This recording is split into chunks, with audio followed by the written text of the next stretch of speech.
Hi, welcome, come in. Thank you. Wow. What a fabulous space. Thank I love you. it. I love this area. I love the light. Yeah, the light is beautiful.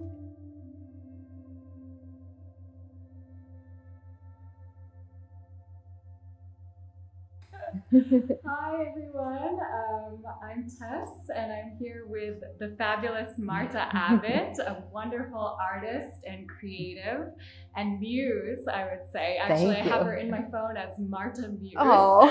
And it will never change, even though now I know, of course, her full name, her full story, etc. So thank you for having me here in your beautiful space in Portuense 201. Tell me about how you got here. When did you come to this studio? I just moved in about a month ago, but I had known about the place for a few years, just through friends. They have a beautiful gallery space as well, so I would come to shows when those were still happening. And they do open studio events here as well, so it's a beautiful, they cultivate community in a really lovely way. So I always just really appreciated what the owner is building here.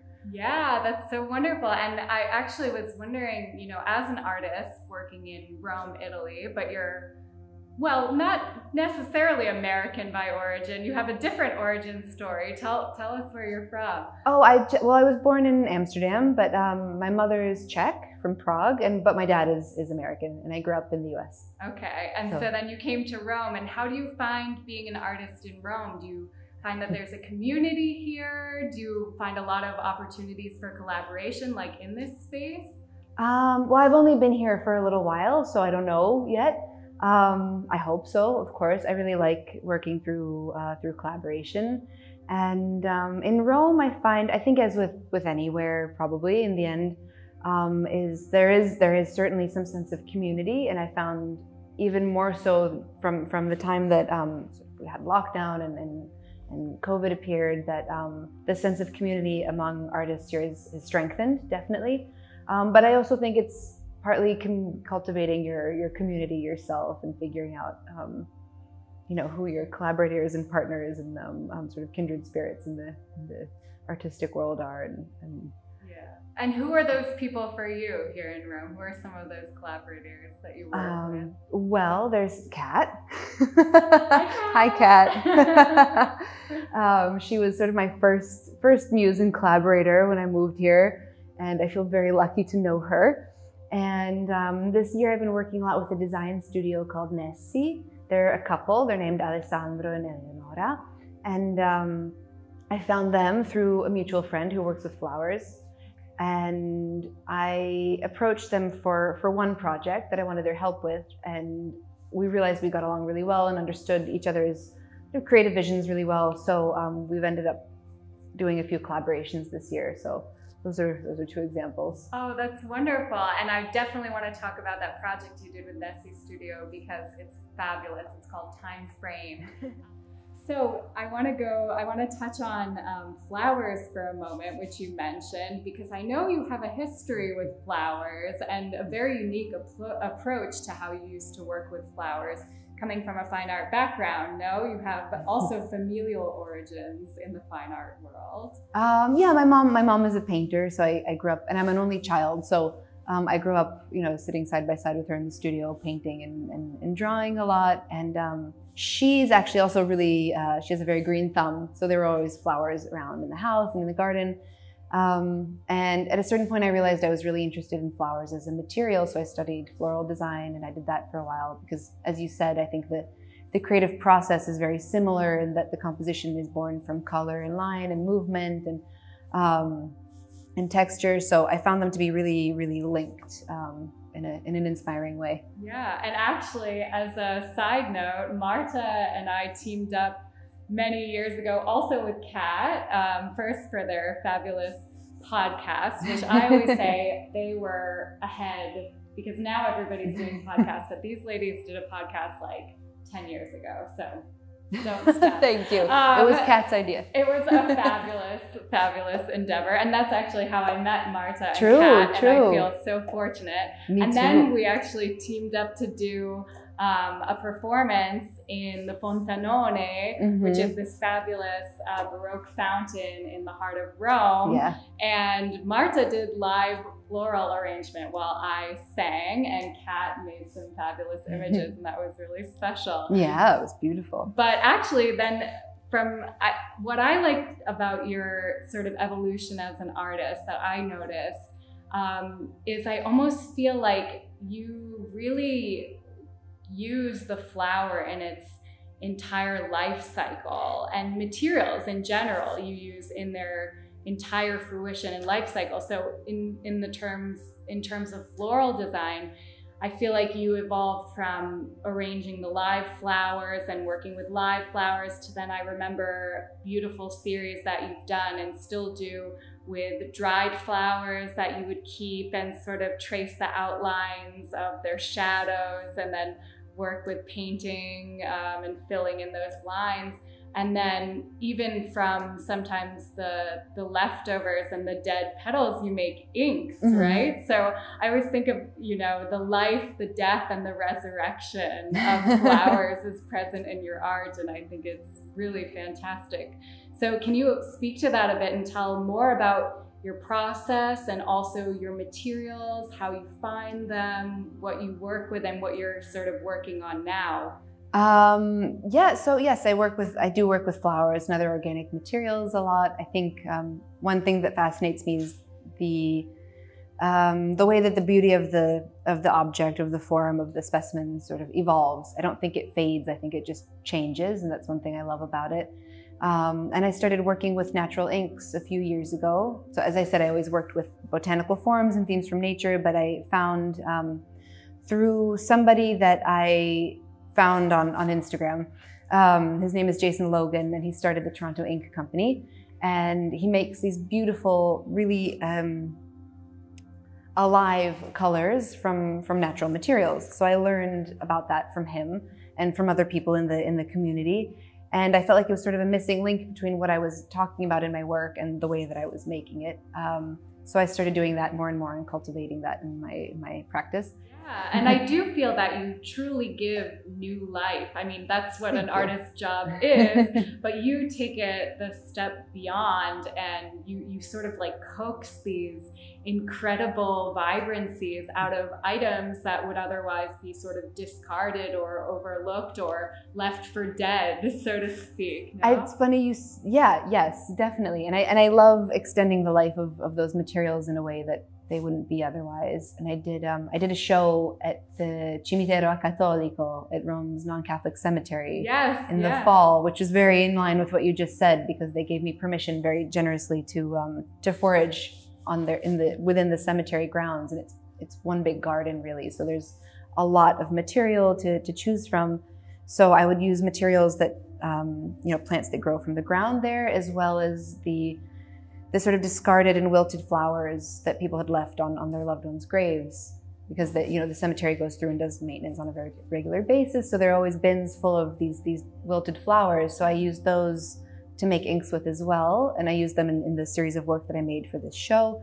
And I thought it was sort of a nice way to pay tribute to the tribute someone else had paid to another person, and just sort of extend the story and extend the life of these flowers. And so yeah, it's sort of all. I love that, and you're here in the eternal city, and you're sort of giving an eternity to these materials that you're working with, and to these spaces. Speaking of that show in the non-Catholic cemetery, which was fantastic, and the space is actually really special too. It's the only non-Catholic cemetery in Rome. And yes, Shelley and Keats are both buried there, and they had this really fascinating relationship as well.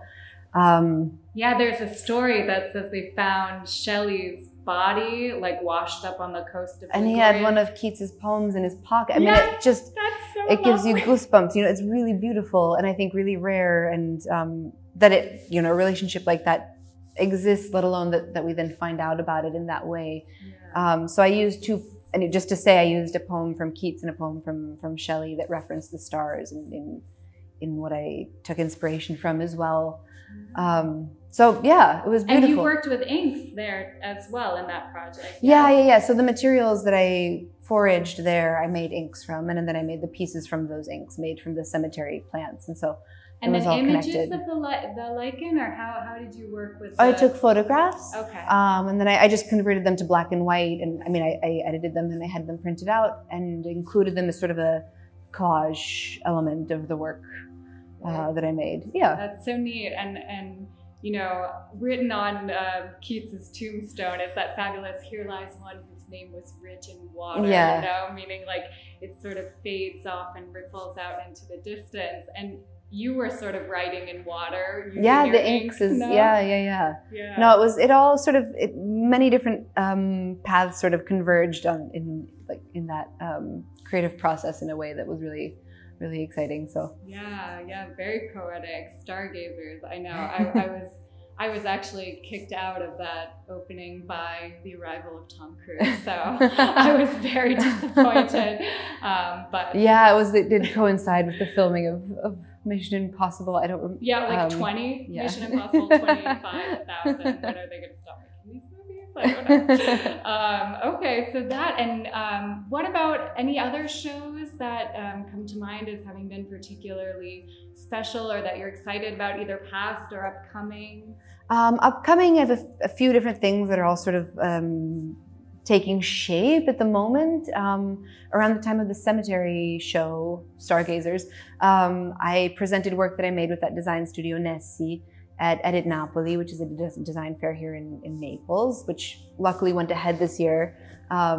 Despite COVID. Despite COVID, so we were very, very lucky to get to show it in person. And we sort of created a project that was a meditation on the idea of time and the passage of time, how we perceive it, how we understand it, how we've sort of created this concept out of something that may or may not actually exist, really. So I had the original idea 2 years ago when I did a residency at a place called Numero 20 in Florence. And so I had the idea there, just to say, and it sort of stayed with me because I felt like it could be realized a bit better. And then when I met Nessi, it occurred to me that they would be the perfect people to work with to bring about the things that I was trying to do, but I didn't have the right elements. They're graphic, right? Okay. They're the graphic element of it. So we created 12 pages, one for each month of the year, and each one has elements that are specific to that month. So they sort of created this frame, this graphic frame, that's similar in each month, but unique as well. And I painted on top of it using natural inks to sort of evoke the mood and the experience of each time of year and each month.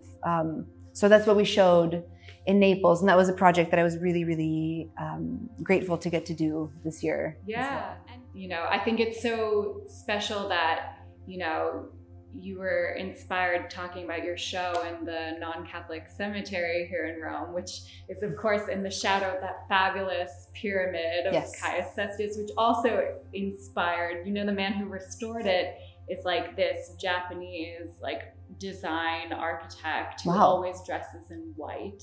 And the reason, and he was looking for something to restore, and when he saw the pyramid, he knew. He was like, this is my piece, So he was inspired by the city. You're living in Rome. Do you find that you're constantly inspired by the eternal city? You're definitely inspired by eternity and this idea of giving eternal life to things. But, do you find that being in Rome is evocative for your art? Oh, absolutely. And I think, I think it would be hard to find someone who's not been inspired, who's a creative person who's been here, who's not been inspired by it somehow, of course. But I mean, I think the most obvious thing is the light, which is just incredible here. But I would say, to go back to the passage of time, I mean, it's such a decadently beautiful city. And of course, there's that element. It just, you can't not see the just very blatant beauty that's around you everywhere. But what I tend to be drawn towards is the signs of passage of time that you see on the walls. Rome has these incredible colors, these sort of rose golds and rusts, and next to the whites, and then there's so much green, there's so much growing here. So I would say the juxtaposition of all those elements together, and the way that you see nature constantly trying to take back the city, And yeah, the signs of passage of time on the walls, the way there's sort of the marks you see in the mold and the cracks and the color changes. And so that's what I love to see, because I feel like that tells the story of the city just as much as a monument does. Yeah, yeah. And I definitely, one of the things I love is that Rome is like this sort of architectural palimpsest, you know, where you see all of these layers and things written on top of each other.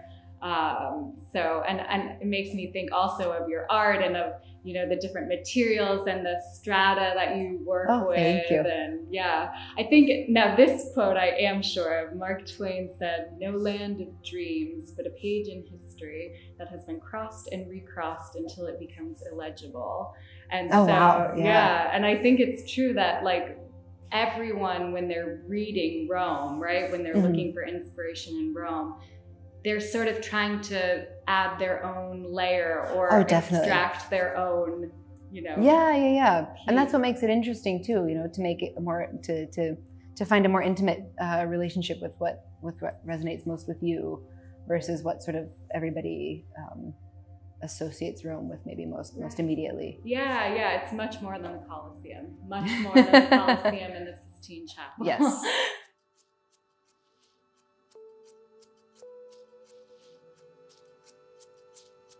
Collecting adventures, I guess, and a lot of the things that I have here come from friends as well. So I kind of like to think I have everyone here in the studio with me in a way. That's so fascinating. Like, how do you know that a cow bone will give you something to make ink from? Well, to answer that, I would point you here to this book, which I had mentioned earlier. So this was sort of the way that I began, and I started learning about color sources. So In Praise of Shadows is it's a book for me personally was about appreciating the beauty of sort of the dark spaces and the dark corners and the shadows and the way that those sort of make the light even more beautiful, and emphasize the beauty of the light as well, and sort of the importance of appreciating the beauty of things that aren't perfect, that aren't polished, that aren't shiny, but that sort of have a different kind of soul and a different sort of show the life that they've lived, and again, back to the passage of time. But so yeah, it's just finding beauty in the darker spaces.